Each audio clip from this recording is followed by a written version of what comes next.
Hello friends, स्वागत है आपका इस चैनल पे। तो आज हम बात करेंगे एक इम्पोर्टेंट टॉपिक पे, जो है आपका दंडादेश का निलंबन, परिहार और लघुकरण। ठीक है, तीन चीज़ों के बारे में आज की सेशन में हम डिस्कस करने वाले हैं। पहला क्या है कि सस्पेंशन हो गया आपका, दूसरा हो गया रेमिशन और तीसरा है आपका लघुकरण यानी कि कम्यूटेशन। ये तीनों होता क्या है, इसका पहले अर्थ देखेंगे। ठीक है, और साथ ही साथ आपको इससे रिलेटेड जो भी केस लॉ होंगे उसको भी हम यहाँ पे डिस्कस करेंगे। ठीक है, तो बने रहिए इन तक हमारे साथ। चलिए स्टार्ट करते हैं आज की क्लास। इस वीडियो को लाइक करें, हमारे चैनल को सब्सक्राइब कर बेल आइकन जरूर प्रेस करें हमारी न्यू वीडियो सबसे पहले देखने के लिए। अब यहाँ पर इसकी पूरी मीनिंग देखने से पहले, यानी कि इसका अर्थ समझने से पहले, आप एक चीज़ और ध्यान रखिएगा। जो हमारा संविधान है, ठीक है, भारत का संविधान, उसमें दो आर्टिकल हैं। आर्टिकल 72 यानी अनुच्छेद 72 और एक है आपका अनुच्छेद 161 यानी कि 161। अब ये दोनों भी क्या करता है, ये पावर देता है कि आप दंडादेश का क्या कर सकते हैं, निलंबन कर सकते हैं, लघुकरण कर सकते हैं, साथ ही साथ उसका परिहार भी कर सकते हैं। लेकिन जो 72 है वो किसको पावर देता है, वो हमारे राष्ट्रपति साहब को पावर देता है, ठीक है ना, शक्ति देता है कि आप समाधान कर सकते हैं। राष्ट्रपति को शक्ति है कि यदि किसी व्यक्ति को मृत्यु दंड दिया गया है उसको भी क्या कर सकता है, उसको कम कर सकता है, आजीवन कारावास में या फिर कारावास में या फिर किसी भी प्रकार की सजा में कन्वर्ट कर सकता है। ठीक है ना, सजा माफ कर सकता है। लेकिन यहाँ पे यदि मृत्युदंड दिया गया है तो वहाँ पे राज्यपाल, यहाँ पे 161 में किसको पावर है, राज्यपाल साहब को यहाँ पे पावर दी गई है। तो राज्यपाल क्या है, मृत्युदंड को समाधान नहीं कर सकते। मृत्युदंड को समाधान करने की शक्ति यहाँ पे राष्ट्रपति को दी गई संविधान के अकॉर्डिंग। अब यहाँ पे बात करें, ये तो होगी संविधान की। अब हमारे सीआरपीसी यानी दंड प्रक्रिया संहिता में भी यहाँ पे समुचित सरकार यानी एप्रोप्रिएट गवर्नमेंट को भी क्या किया गया है, यहाँ पे पावर दी गई है कि क्या कर सकते हैं, जो दंड दिया गया है उसको क्षमा कर सकते हैं। ठीक है, उसको कम कर सकते हैं, उसकी प्रकृति में परिवर्तन कर सकते हैं, या उसको किसी भी प्रकार के अन्य दंड में परिवर्तन किया जा सकता है। अब लेकिन इसमें कई प्रकार हैं। ठीक है ना, पहला तो है आपका कम्यूटेशन हो गया, ठीक है, दूसरा आता है आपका रेमिशन हो गया, तीसरा सस्पेंशन है। ये होता क्या है ये, तब यहाँ पे बात करें सबसे पहले कम्यूटेशन। कम्यूटेशन का मतलब क्या होता है कि दोषियों को दी जाने वाली सजा के प्रकार को कम कठोर सजा में बदलना। यानी कि जो सजा दी गई है, जैसे कि आपको आजीवन कारावास दिया गया है, ठीक है ना, एलआई दिया गया है, लाइफ इम्प्रिजनमेंट दिया गया है, तो उसको क्या करना, कारावास में चेंज कर देना। मतलब उसके जो सजा है उसका जो कठोरता है उसको कम कर दिया जा रहा है। आपको आजीवन कारावास दिया गया है, कारावास में कर दिया गया है। ठीक है, मृत्युदंड दिया गया है, उसको आजीवन कारावास में परिवर्तित कर दिया जा रहा है। या फिर आपको सश्रम कारावास, ठीक है ना, रिग्रेस इम्प्रिजनमेंट दिया गया है, यानी सश्रम, तो उसको क्या किया जा सकता है, सादा कारावास में कन्वर्ट किया जा सकता है। तो ये कहलाता है आपका कम्यूटेशन किया। ठीक है, अब यहाँ पर दूसरा चीज आता है रेमिशन। रेमिशन क्या होता है, इसका अर्थ है दंड की प्रकृति में परिवर्तन किए बिना उसकी मात्रा में परिवर्तन करना।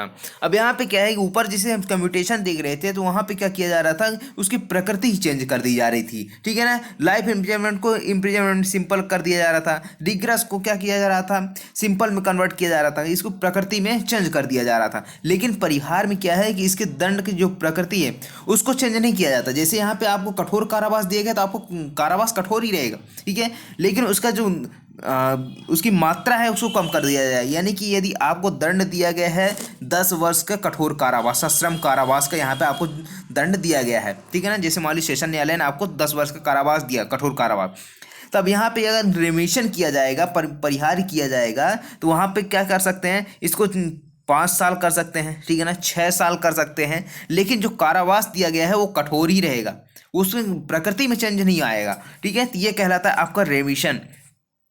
अब तीसरा आता है आपका निलंबन। निलंबन क्या होता है कि इसका अर्थ होता है सजा को कुछ समय के लिए लेना या वापस लेना, या सजा का अस्थायी स्थगन कहलाता है। जैसे कि आप देखेंगे धारा 413 में, धारा 413 में क्या होता है, जब सेशन न्यायालय क्या करता है, मृत्युदंड देता है, तो डायरेक्ट क्या है, उसका एग्जीक्यूशन नहीं किया जाता। सबसे पहले तो 366 में वो रिपोर्ट भेजता है हाई कोर्ट को, ठीक है, उसके बाद 368 में क्या किया जाता है, वहाँ पे कंफर्म करता है हाई कोर्ट की देना है कि नहीं देना है। उसके बाद 413 के तहत एग्जीक्यूशन के लिए यहाँ पे ऑर्डर करता है हाई कोर्ट, ठीक है, तब वहाँ पे उसको मृत्युदंड दिया जाता है। लेकिन अब यहाँ पे क्या हुआ, जब सेशन न्यायालय ने क्या किया, सजा तो सुना दी, कि इसको मृत्युदंड देना है, लेकिन अब उसको कंफर्म करने के लिए टाइम तो चाहिए। अब हाई कोर्ट को भेजेगा, उसके बाद हाई कोर्ट कंफर्म करता है, तो वहाँ पे जो टाइम लगता है ना, तो वहाँ पे क्या किया जा सकता है, उसको सस्पेंड किया जा सकता है। जो दंड दिया गया था ना मृत्युदंड, तो उसको क्या कुछ टाइम के लिए सस्पेंड कर दिया जाता है, निलंबित कर दिया जाता है कि आपको यहाँ पे मृत्युदंड अभी नहीं दिया जाएगा। ठीक है, उसी प्रकार से आप देखेंगे तो 414 में क्या है, जब हाई कोर्ट के पास पुनरीक्षण या फिर अपील में क्या करता है कि मृत्युदंड दे देता है, तब वहाँ पर क्या किया जाता है, उसके लिए भी जब सुप्रीम कोर्ट में अपील की जाती है, तो वहाँ पर क्या किया जाता है, इसको जो दंड दिया गया था उसको कुछ टाइम के लिए सस्पेंड कर दिया जाता है। ठीक है, उसी प्रकार से आप देखेंगे 416 में यदि गर्भवती महिला है उसको मृत्युदंड दिया गया है, तो वहाँ पर उसको आजीवन कारावास में चेंज किया जा सकता है, या फिर कुछ टाइम के लिए क्या किया जा सकता, सस्पेंड किया जा सकता है। ऐसे यहाँ पे 416 में बताया गया है।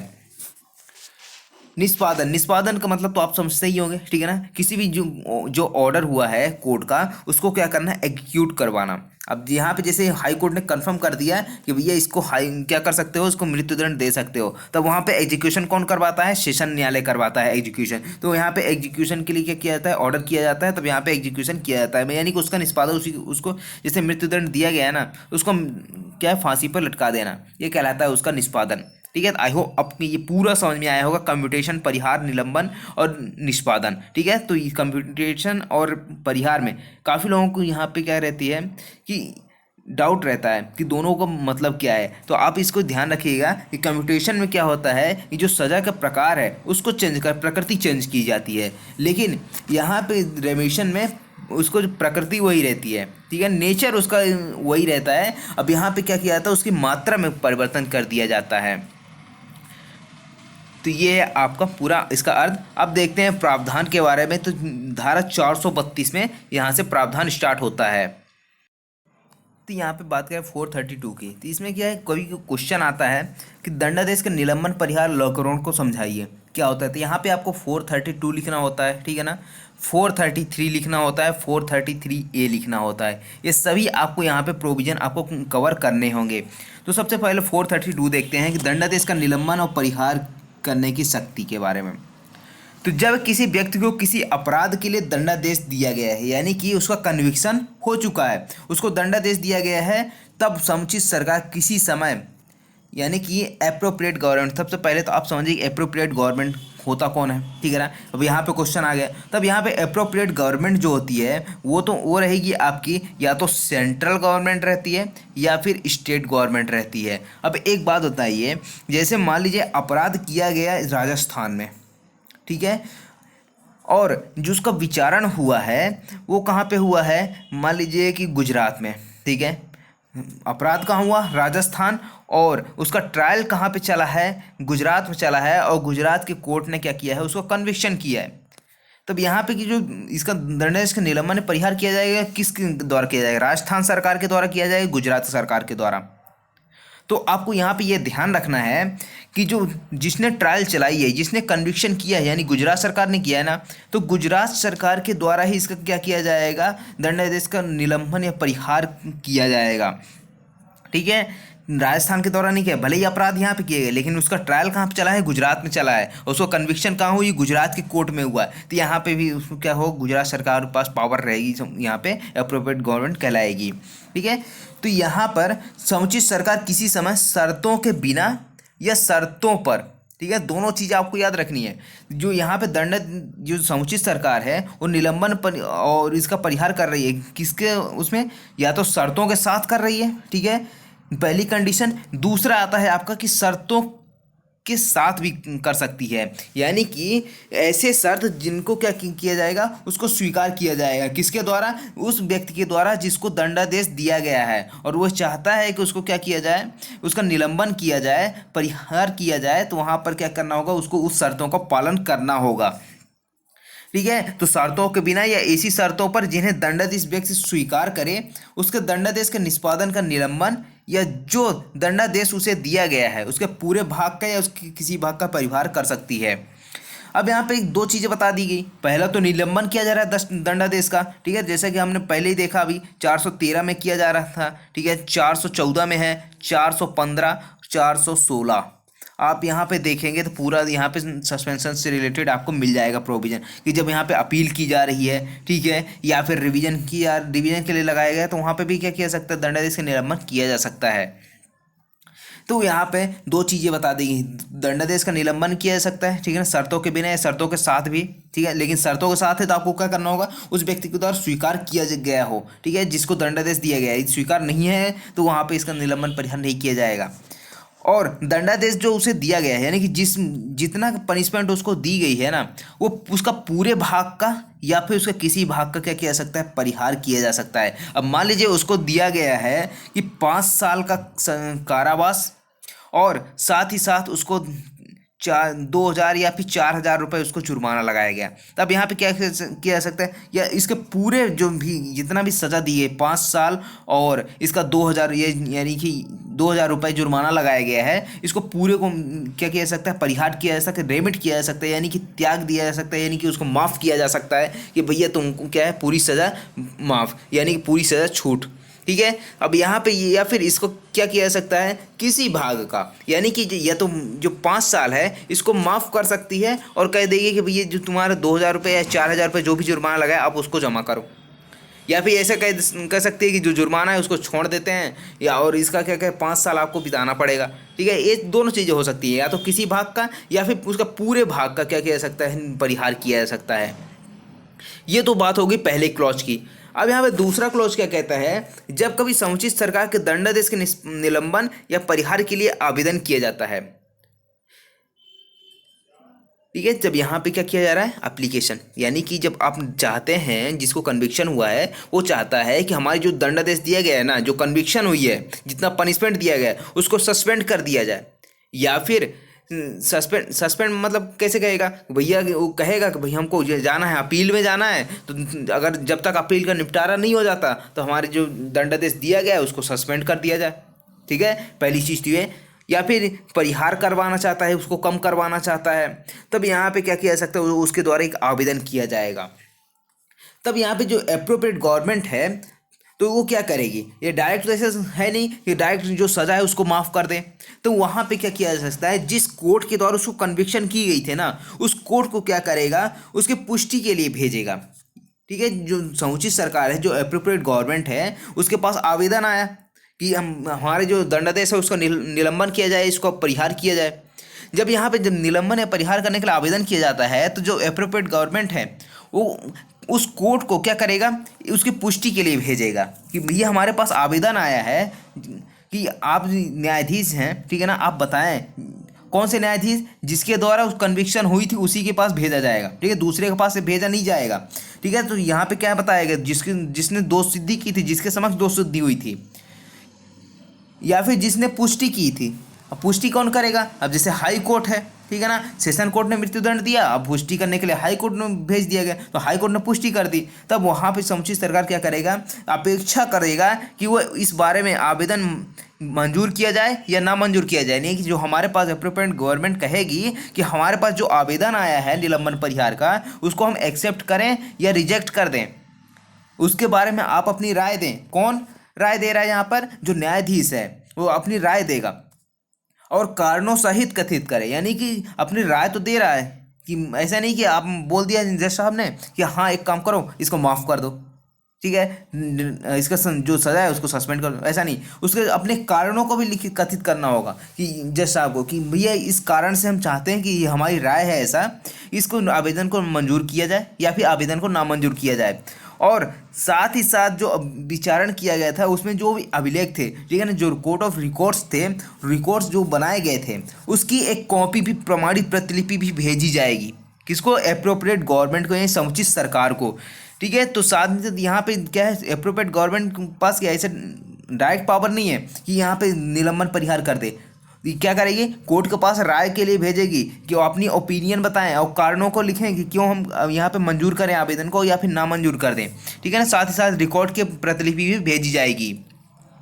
ये हो गया। थर्ड आता है आपका कि यदि कोई शर्त जिस पर दंडादेश का निलंबन या परिहार किया गया था, यानी कि हमने दो चीज़ें पढ़ी थी, एक तो शर्त के साथ क्या कर रहा था, उसको छोड़ रहा था, निलंबन कर रहा था, परिहार कर रहा था जो एप्रोप्रिएट गवर्नमेंट था, दूसरा था कि शर्तों के साथ। अब मान लीजिए जो शर्त लगाई गई थी, जिस शर्त पर उसे छोड़ा गया था, अब उस शर्त को क्या करता है, वॉयलेट करता है, यानी उस शर्त का पालन नहीं करता है, तब यहाँ पे क्या कह सकता है, जो निलंबन परिहार किया गया था ना, जिस निलंबन परिहार का ऑर्डर किया गया था उसको कैंसिल किया जा सकता है। ये सब सेक्शन 3 में बताया गया है कि यहाँ पे निलंबन परिहार को रद्द कर सकती है समुचित सरकार, यदि क्या करेगा, जो शर्त रखी गई थी उस शर्त का पालन नहीं करता है। तब यहाँ पे जब शर्त का पालन नहीं करेगा, रद्द कर दिया जाएगा, तो वहाँ पे उसके लिए क्या किया है, वारंट के बिना उसको गिरफ्तार किया जा सकता है, किसी भी पुलिस अधिकारी के द्वारा क्या किया जा सकता है, उसको गिरफ्तार किया जा सकता है। और दंडादेश के अनवशित भाग को भोगने के लिए, यानी कि जो दंडादेश का भाग बचा हुआ था वो कहेगी भैया अब काम करो, अब जेल चले जाओ, अब जितना बचा हुआ था वो पूरा भोगना वहाँ पर जेल में, ठीक है, क्योंकि शर्तों का पालन तुमने किया नहीं है। तो यहाँ पे शर्तों का पालन करना बहुत ज़रूरी है, ठीक है। तो इसके लिए और कोई प्रोसीडिंग नहीं है, वारंट के बिना ही गिरफ्तार कर लिया जाएगा उसको, इसमें वारंट वगैरह की कोई ज़रूरत नहीं है। आपने शर्तों का पालन नहीं किया तो आपको यहाँ पे गिरफ्तार कर लिया जाएगा। अब आता है क्लॉज 4 यानी सब सेक्शन 4। अब यहाँ पे क्या है, सब सेक्शन 4 क्या कहता है कि वह शर्त जिस पर दंडादेश का निलंबन परिहार इस धारा के अधीन किया जाए ऐसी हो सकती है जो उस व्यक्ति द्वारा जिसके पक्ष में दंडादेश का निलंबन परिहार किया जाए पूरी की जाने वाली हो या ऐसी हो या उसकी इच्छा पर आश्रित ना हो। यानी कि कोई ऐसी शर्त भी लगाई जा सकती है जो उसके द्वारा पूरी ना हो, ठीक है, ऐसी जो उसकी इच्छा पर ऐसा नहीं है कि जो उसकी इच्छा है वही शर्त लगाया जाए, ठीक है ना, कि अगर वो कह रहा है कि मुझे ऐसा ऐसा करना है, ठीक है ना, मेरी ये शर्त पे आप छोड़ सकते, यहाँ पे ऐसा नहीं है कि उसकी माना जाए कि आपकी इच्छा है ऐसी ऐसी, तो वहाँ पे ऐसा कुछ नहीं है, आपने उसकी इच्छा पे कोई आश्रित ना हो तब भी ऐसी शर्त लगाई जा सकती है। 5th क्लॉज आता है आपका, समुचित सरकार दंडादेश के निलंबन के बारे में और उन शर्तों के बाद जिन पर अर्जियां उपस्थित की और निपटाई जानी चाहिए साधारण नियम और विशेष नियमों द्वारा निर्देश दे सकती है। यानी कि जो अर्जियां हैं, जो एप्लीकेशन आई है, ठीक है, उसके निपटारे के लिए क्या कर सकता है, साधारण या विशेष आदेश दिया जा सकता है। किसके द्वारा, जो समुचित सरकार है, किस बारे में, निलंबन के बारे में। परंतु 18 वर्ष से अधिक की आयु के किसी पुरुष के विरुद्ध किसी दंडादेश की दशा में जो जुर्माने से दंडादेश से भिन्न है, दंडादेश व्यक्ति द्वारा या उसकी ओर से किसी अन्य व्यक्ति द्वारा दी गई किसी ऐसी अर्जी तब तक ग्रहण नहीं की जाए जब तक दंडादेश व्यक्ति जेल में ना हो। अब यहाँ पे जब क्या है कि यहाँ पे निपटारा तो किया जाएगा निलंबन के बारे में, लेकिन यहाँ पे एक प्रोवाइजो जोड़ दिया गया है कि यदि कोई व्यक्ति जो 18 वर्ष से ऊपर का है, ठीक है ना, 18+ है, और वह व्यक्ति जेल में नहीं है तब तक, और वह क्या करता है, निलंबन के लिए क्या करता है, एप्लीकेशन लगाता है, तो उसको एक्सेप्ट नहीं किया जाएगा।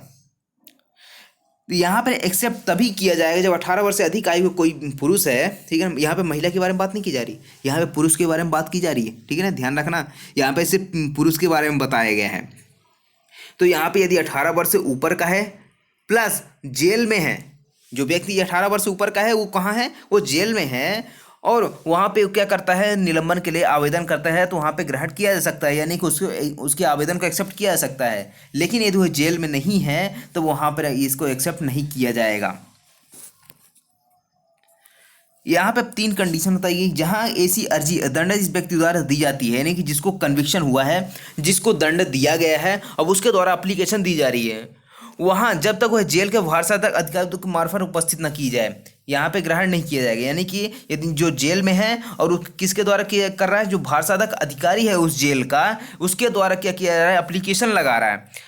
दूसरा आता है आपका कि जहाँ ऐसी अर्जी किसी अन्य व्यक्ति द्वारा दी जाती है, वहाँ जब तक उसमें यह घोषणा ना हो कि वह दंडाधीश व्यक्ति जेल में है, यानी कि यदि 18 वर्ष से ऊपर का है तो उसको जेल में होना ही होना है, ठीक है, तभी वहाँ पे इसकी एप्लीकेशन को एक्सेप्ट की जाएगी। यदि उसके अलावा यही दंडाधीश व्यक्ति है उसके अलावा कोई एप्लीकेशन लगा रहा है ना, तो उसमें यह घोषणा करनी होगी, डिक्लेरेशन देना होगा कि वह व्यक्ति जेल में है, तभी यहाँ पे उसकी एप्लीकेशन को एक्सेप्ट किया जाएगा और उसका निपटारा किया जाएगा, ठीक है। उसके बाद 6 क्लॉज क्या कहता है कि ऊपर की उपधाराओं के उपबंध दंड न्यायालय द्वारा इस संहिता की या किसी अन्य विधि की किसी धारा के अधीन पारित ऐसे आदेश को भी लागू होंगे जो किसी व्यक्ति को स्वतंत्रता को निर्बाधित करता है या उसकी संपत्ति पर कोई दायित्व आरोपित करता है। यानी कि अन्य विधि के अंतर्गत भी यदि कोई ऐसा दंड दिया गया है जो उसकी स्वतंत्रता को छीनता है, ठीक है, और या फिर उसके जो प्रॉपर्टी दी गई है, यानी उसकी जो प्रॉपर्टी है उस पर कोई ऐसा लायबिलिटी क्रिएट करता है, ठीक है ना, दायित्व तो उस पर चार्ज करता है, तो वहाँ पर उसके लिए भी क्या किया सकता है, ये सारे प्रोविजन उस पर भी अप्लाई हो सकते हैं। अब यहाँ पे समुचित सरकार मैंने पहले बता दिया है, ठीक है ना, सेंट्रल गवर्नमेंट है, ठीक है ना, और स्टेट गवर्नमेंट है, ये सारी हैं, आप देख सकते हैं। ये बात तो हो गई दंडादेश के निलंबन और परिहार के बारे में। अब इस 432 से रिलेटेड कुछ केस लॉ है, आप इसको नोट डाउन कर सकते हैं, उसके कुछ नाम है। अब यहाँ पे एक केस था एस संत सिंह वर्सेस सचिव गृह विभाग सरकार, ठीक है ना, महाराष्ट्र मंत्रालय, ये 2006 का मामला था। ये 432 से रिलेटेड सारी केस हैं, आप इसको नोट डाउन जरूर करिएगा, ठीक है। मरुराम वर्सेस यूनियन ऑफ इंडिया, ये 1980 का केस था। उसके बाद सोहन सिंह वर्सेस राज्य AIR 1965 पंजाब का ये केस है। उसके बाद और बस यहाँ पे आपको क्या है, नाम बस नोट करने हैं। शरद चंद्र राभा वर्सेस खगेंद्र नाथ, ये 1961 का है, ठीक है ना। ब्लैक लॉ डिक्शनरी छठा संस्करण, ठीक है। सेंट पॉल मिन, ये यहाँ का केस नहीं है, ठीक है ना, या आप इसको नोट कर सकते हैं। कुलजीत सिंह वर्सेस दिल्ली, ये लेफ्टिनेंट गवर्नर 1982 का केस है। Lakshman Naskar versus union of India, ये AIR 2000 का ये केस था, ठीक है ना। उसके बाद आता है एक और केस है नायब सिंह वर्सेस पंजाब राज्य, ठीक है, ये केस है। मारूराम वर्सेस यूनियन ऑफ इंडिया, अभी 1980, ये पहले ही बता चुका हूँ, ठीक है ना। ये कुछ केस लॉ है, आप इसको नोट डाउन कर सकते हैं, जो काफ़ी इंपॉर्टेंट केस लॉ है। 433 यानी कि दंडादेश के लघुकरण की शक्ति, यहाँ पे कम्यूटेशन की बात की जा रही है 433 में, ठीक है। तो कम्यूटेशन होता क्या है वही तो हमने देख ही लिया। अब यहाँ पे जो समुचित सरकार है, अब जिसको दंडादेश दिया गया है ना, अब उस व्यक्ति की सहमति हो या ना हो, इससे कोई फर्क नहीं पड़ता। अब यहाँ पे यदि एप्रोप्रिएट गवर्नमेंट को ऐसा लगता है ना कि उसको क्या किया जाना चाहिए, जो दंड दिया गया है उसको स्वरूप में परिवर्तन किया जाना चाहिए, उसके नेचर है जो दंड का, उसमें चेंजेस करना चाहिए, तो वहाँ पे कर सकते हैं। अब यहाँ पे एक चीज़ और आपको ध्यान में आते होगी पेरोल के बारे में, ठीक है। पेरोल क्या होता है, पेरोल भी इसी तरह होता है, लेकिन ये चीज़ यहाँ पे 432 से लघुकरण वगैरह से ये सबसे अलग होती है, ठीक है ना। वो अस्थायी रूप से यहाँ पे अच्छे व्यवहार को देखते हुए वहाँ पे कुछ टाइम के लिए छोड़ा जा सकता है, उसको अधिकार देता है, ठीक है ना। अच्छे गुड कंडक्ट के बारे में, यदि एक गुड बिहेवियर है आपका, उसके आधार पर आपको कुछ दिन के लिए छोड़ दिया जाता है, ये सब पेरोल कहलाता है। यहाँ पे ये इसके अंतर्गत नहीं आता, 432 वगैरह की इसके अंतर्गत ये पेरोल नहीं आता है, ठीक है, वो अलग ही चीज़ कहलाती है। 432 दंडादेश के लघुकरण की शक्ति वाले समुचित सरकार दंडादेश व्यक्ति की सहमति के बिना, यानी कि जिसको दंडादेश दिया गया है उसकी सहमति के बिना क्या कर सकती है, तो मृत्यु दंडादेश का भारतीय दंड संहिता के द्वारा उपबंधित और किसी अन्य दंड के रूप में लघुकरण कर सकती है, ठीक है ना। यदि किसी व्यक्ति को क्या किया गया है, डेथ पनिशमेंट दी गई है, अब डेथ पनिशमेंट दी गई है, उसको क्या कर सकता है, उसको अन्य यहाँ पे कारावास में कर सकता है, यानी कि उसको मान लीजिए करना हो तो 10 वर्ष में कर दें, उसको करना हो तो कुछ और में आजीवन कारावास में कर दे, ठीक है ना। तो ये सारी चीज़ें यहाँ पे रहती है। तो डेथ को क्या कर सकती है, भारतीय दंड संहिता में उपबंधित किसी अन्य दंड के रूप में लघुकरण कर सकती है। तो अन्य दंड कौन कौन से हो सकते हैं, तो आप देखेंगे सेक्शन 53 में बताया गया है कि टाइप्स ऑफ पनिशमेंट के बारे में, कि पनिशमेंट कौन कौन से तरह के होते हैं, ठीक है। तो वहाँ पे बताया गया है आपका कि जो फॉरफीचर ऑफ प्रॉपर्टी के बारे में भी है, ठीक है। वहाँ पे आपको बताया गया आजीवन कारावास के बारे में, ठीक है ना, डेथ ऑलरेडी है ही है, ठीक है। उसके बाद कारावास बता दिया गया, कारावास भी 2 तरह के, सश्रम कारावास और साथ ही साथ सादा कारावास। तो यहाँ पे कुछ 4-5 प्रकार के यहाँ पे आपको पनिशमेंट बताया गया है, ठीक है। तो यहाँ पे क्या किया सकता है, मृत्युदंड को अन्य दंड में परिवर्तित किया जा सकता है। दूसरा आता है आपका LI, यानी कि लाइफ इम्प्रिजनमेंट दिया गया है, यानी आजीवन कारावास का दंडादेश दिया गया है कोर्ट के द्वारा, तो उसको क्या कर सकती है, जो समुचित सरकार है उसको 14 वर्ष से अनधिक अवधि के कारावास में जुर्माने के रूप में लघुकरण कर सकती है। तो जो आजीवन कारावास दिया गया है किसी व्यक्ति को, उसको क्या कर सकती है कि 14 ईयर्स में कन्वर्ट कर सकती है। तीसरा है आपका कि कठिन कारावास के दंडादेश का किसी ऐसी अवधि के सादा कारावास में जिसके लिए व्यक्ति दंडादेश किया जा सकता है या जुर्माने के रूप में लघुकरण कर सकती है, यानी कि जिसको कठिन कारावास दिया गया है ना, यानी रिग्रेस इम्पेयरमेंट, उसको क्या कर सकती है, या तो उसको सादा कारावास में कर देगी या फिर जुर्माने के रूप में भी लघुकरण कर सकता है, कम्यूट कर सकता है। और फोर्थ आता है कि यदि आपको सादा ही कारावास दिया गया है, यानी कि कठिन को तो सादा में कर रहे हो, लेकिन यहाँ पे सिंपल ही इम्प्लीमेंट दिया गया है, तो उसको क्या कर सकते हो, जुर्माने के रूप में लघुकरण कर सकते हो। ये बताया गया आपका लघुकरण के बारे में। लेकिन यहाँ पे जो लघुकरण किया जा रहा है ना, यहाँ पे कुछ रिस्ट्रिक्शंस भी लगाता है। तो आपका जो 433 है, 433A, ये आप पे कुछ रिस्ट्रिक्शन लगाता है, उसके बारे में यहाँ पे अब आगे बात करते हैं, ठीक है। 433A जो है वो तो राष्ट्रपति और जो भी गवर्नर है उन पे भी रिस्ट्रिक्शन लगा देता है, ठीक है। तो यहाँ पे बताया गया है कि जो 432 में किसी बात के होते हुए भी, यानी कि आपको जो धारा 432 में बताया गया है ना, उसमें कुछ भी लिखा हो चलेगी, किसकी, 433A की चलेगी। तो यहाँ पर यही चीज़ बताया गया है कि 432 में कुछ भी लिखा हुआ हो उससे कोई फ़र्क नहीं पड़ता, हम तो यहाँ पे चलाएंगे जो 433A कहता है। तो जहाँ किसी व्यक्ति को ऐसे अपराध के लिए जिसके लिए मृत्युदंड विधि द्वारा उपबंधित दंडों में से एक है, आजीवन कारावास का दंडादेश दिया गया है। यानी कि जो अपराध है उसको दंडादेश किस पे किया गया था, आजीवन कारावास का, लेकिन उसके लिए क्या है, मृत्युदंड भी उपबंधित है। जैसे कि मान लीजिए जो हत्या करता है कोई व्यक्ति, ठीक है, हत्या के लिए दो प्रकार के दंड दिए गए हैं 302 में। एक कौन सा दिया गया है, एक LI यानी कि लाइफ इम्प्रिजनमेंट, और दूसरा दिया गया है डेथ का, यानी कि डेथ भी दिया है और LI भी है, लेकिन उसको पनिशमेंट किसकी मिली है, LI की मिली है, ठीक है। पहला चीज़ तो ये हो गया। या दूसरा आता है आपका कि यदि मान लीजिए 433 के अधीन, यानी कि ऊपर हमने जो पढ़ा था लघुकरण के बारे में, तो 433 में क्या किया गया है कि उस मृत्युदंड तो दिया गया था उस व्यक्ति को, लेकिन क्या कर दिया गया है, उसको आजीवन कारावास के रूप में लघुकरण कर दिया गया है। पहला कंडीशन क्या था कि उसमें मृत्युदंड का भी प्रावधान है, लेकिन उसको आजीवन कारावास दिया गया है। दूसरा आता है कि यदि मृत्युदंड दिया भी गया था लेकिन उसको आजीवन कारावास से लघुकरण कर दिया गया, तब वहाँ पर ऐसा व्यक्ति कारावास से तब तक नहीं छोड़ा जाएगा जब तक कि उसने 14 वर्ष का कारावास पूरा ना कर लिया हो। यानी कि यदि किसी व्यक्ति मृत्युदंड दिया गया, आजीवन कारावास दिया गया, तो ठीक है। यदि आप लघुकरण कर रहे हो ना, यानी गवर्नमेंट को कहता है कि यदि आप लघुकरण कर रहे हो, कम्यूट कर रहे हो ना, तो आप क्या करना होगा, सबसे पहले देखना होगा कि वो 14 वर्ष का कारावास पूरा करे। 14 वर्ष के पहले उसको नहीं छोड़ा जाएगा, कम से कम 14 वर्ष का उसको पूरा करना होगा यदि उसको लाइफ इम्प्रिजनमेंट दिया गया है, ठीक है। तो यहाँ पर क्या करना होगा, उसको 14 ईयर्स तक आप उसको जेल में बिताना होगा, उसके बाद ही उसको छोड़ा जाएगा। तो कम से कम आप कम्यूट भी करेंगे तो 14 ईयर्स का ही रहेगा, ठीक है ना, उससे कम का नहीं होगा। तो 14 ईयर्स कम, सबसे कम यहाँ पे रहेगा, यानी 14 ईयर्स का आपको जेल में बिताना पड़ेगा, भोगना पड़ेगा आपको कारावास के। उसके बाद आपको क्या किया जा सकता है, उसको छोड़ा जा सकता है। ये 433A रिस्ट्रिक्शंस लगाता है। उसी प्रकार से आप देखेंगे 435 ना, वो स्टेट पर वो डालता है, बंधता डालता है कि क्या करेगा, किसकी परमिशन लेगा, सेंट्रल गवर्नमेंट की परमिशन लेगा। कुछ मामले बताए गए हैं 435 में जिसके अकॉर्डिंग क्या करना होगा, सेंट्रल गवर्नमेंट परमिशन से ही यहाँ पे लघुकरण किया जाएगा, ठीक है। उसके बाद 434 के एक बारे में थोड़ा देखते हैं। मृत्युदंडादेश की दशा में केंद्रीय सरकार की समवर्ती शक्ति, यानी कि जब मृत्युदंड की बात आती है तो उसमें जो भी स्टेट गवर्नमेंट पावर है ना, वो सारी पावर इस केंद्र सरकार को भी रहेगी।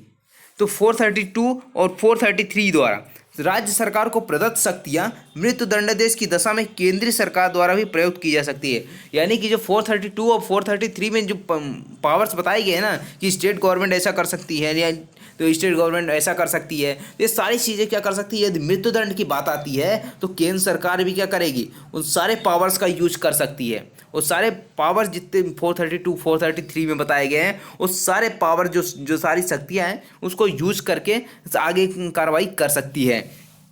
लेकिन किसमें यहाँ पे बताया गया है, जो मृत्युदंडादेश की दशा में बताया गया है। अब 435 क्या कहता है, 435 कहता है कुछ मामलों में राज्य सरकार का केंद्र सरकार से परामर्श के पश्चात कार्य करना, ठीक है ना। सभी मामलों में यहाँ बात नहीं की जा रही, सर्टेन यहाँ पे केसेस हैं, ठीक है ना। कुछ मामलों में तो राज्य सरकार क्या करना होगा, परमिशन लेनी होगी। जो 432 433 के जो कार्य किए जाएंगे यदि स्टेट गवर्नमेंट द्वारा, तो कुछ कार्य ऐसे हैं जिसके लिए परमिशन लेनी होगी पहले किसकी, सेंट्रल गवर्नमेंट की, तभी वो क्या करेगा, लघुकरण या परिहार कर सकता है स्टेट गवर्नमेंट। तो यहाँ पे बताया गया है किसी दंडादेश का परिहार करने या उसके लघुकरण के बारे में 432 433 द्वारा राज्य सरकार को प्रदत्त शक्तियों का राज्य सरकार द्वारा प्रयोग उस दशा में केंद्रीय सरकार से परामर्श किए बिना नहीं किया जाएगा जब दंडादेश किसी ऐसे अपराध के लिए किया गया है। अब कौन से अपराध के लिए परमिशन लेना होगा, यानी कि कौन से ऐसे अपराध बताए गए हैं। यहाँ पे 3 अपराध बताए गए हैं जहाँ पर यदि जो केंद्र सरकार यहाँ पे स्टेट गवर्नमेंट है यदि लघुकरण करती है या परिहार करती है उस दंड का, तो सबसे पहले क्या करना होगा, केंद्र सरकार की परमिशन लेनी होगी। अब कौन से अपराध हैं, तो सबसे पहला आता है कि जहां पर जिसका अन्वेषण दिल्ली विशेष पुलिस विशेष स्थापन यानी अधिनियम 1946 के अधीन गठित दिल्ली विशेष पुलिस स्थापन द्वारा या इससे भिन्न किसी केंद्रीय अधिनियम के अधीन अपराध का अन्वेषण करने के साथ किसी अन्य प्रकार द्वारा किया गया है। अब यहाँ पे जो मान लीजिए कुछ जो इन्वेस्टिगेशन की जा रही है, जो कार्रवाई की जा रही है, वो सेंट्रल गवर्नमेंट के किसी उसमें किया जा रहा है, ठीक है ना, अन्वेषण जो अधिकरण है वो कर रहा है, तो वहाँ पर क्या करना होगा, जब मामला आएगा तो उसको कम्यूट करना होगा, तो वहाँ पे स्टेट गवर्नमेंट क्या करेगी, परमिशन लेगी सेंट्रल गवर्नमेंट से। दूसरा आता है जिसमें केंद्र सरकार की किसी संपत्ति का दुर्विनियोग, नाश या नुकसान, यानी कि जिस अपराध के लिए दंड दिया गया है वो अपराध कौन सा है, वो ऐसे अपराध के लिए है कि जो केंद्र सरकार की जो कोई संपत्ति थी, ठीक है, अब उसको नष्ट कर दिया गया है या फिर उसको नुकसान पहुंचाया गया है, उसके एवज में उसको पनिशमेंट मिली है। अब वहाँ पे अगर कम्यूटेशन करना है, लघुकरण करना है, परिहार करना है, तो सबसे पहले सेंट्रल गवर्नमेंट की परमिशन लेनी होगी। तीसरा आता है जो केंद्र सरकार की सेवा में किसी व्यक्ति द्वारा तब किया गया, यानी कि कोई ऐसा जो अपराधी है, ठीक है, जो अपराधी है तो कौन है, जो सेंट्रल गवर्नमेंट का कोई कर्मचारी था, ठीक है, सेंट्रल गवर्नमेंट कर्मचारी था और उसने पदवी कर्तव्यों के निर्वहन में ऐसा कुछ कार्य कर दिया जिसके लिए वो पनिश किया गया है, तब वहाँ पर क्या किया गया जाएगा, उसमें भी सेंट्रल गवर्नमेंट की परमिशन लेनी होगी स्टेट गवर्नमेंट के द्वारा, ठीक है। ये हो गया आपका। अब दूसरा क्लॉज क्या कहता है, जिस व्यक्ति को ऐसे अपराध के लिए दोषी किया गया जिसमें कुछ उन विषयों से संबंधित है जिन पर संघ की कार्यपालिका शक्ति का विस्तार है और जिसे पृथक पृथक अवधि के कारावास का जो साथ साथ भोगी जानी है दंडादेश दिया गया है, यानी कि जो अपराध किसके लिए दंडादेश किए गए हैं, ऐसे विषय से संबंधित जो संघ की कार्यपालिका शक्ति के विस्तार है उस अपराध के बारे में, ठीक है, जो केंद्रीय सरकार से संबंधित है, तो वहाँ पर भी यहाँ के परमिशन लेना होगा। ये ठीक है, ज़्यादा इतना इंपॉर्टेंट नहीं है, आप जितना इंपॉर्टेंट था मैंने पूरा बता दिया है, ठीक है ना। दंडादेश के लघुकरण से संबंधित, परिहार से संबंधित, ठीक है, उसके निलंबन से संबंधित पूरा यहाँ पे आपको पूरा चार्ट कवर करवा दिया है, ठीक है। रिस्ट्रिक्शंस के बारे में पूछे तो 433 आप ये बता सकते हैं, 435 भी बता सकते हैं आप रिस्ट्रिक्शन के बारे में। तो आई होप आपको ये पूरा समझ में आया होगा। यदि आपको समझ में, प्लीज़ एक लाइक ज़रूर करिएगा, ठीक है। तो मिलते हैं अगले नेक्स्ट लेक्चर में जहाँ पर हम बात करेंगे बेल के बारे में, जमानत के बारे में, जो सबसे ज़्यादा इंपॉर्टेंट है, ठीक है ना। तो तब तक के लिए बाय बाय।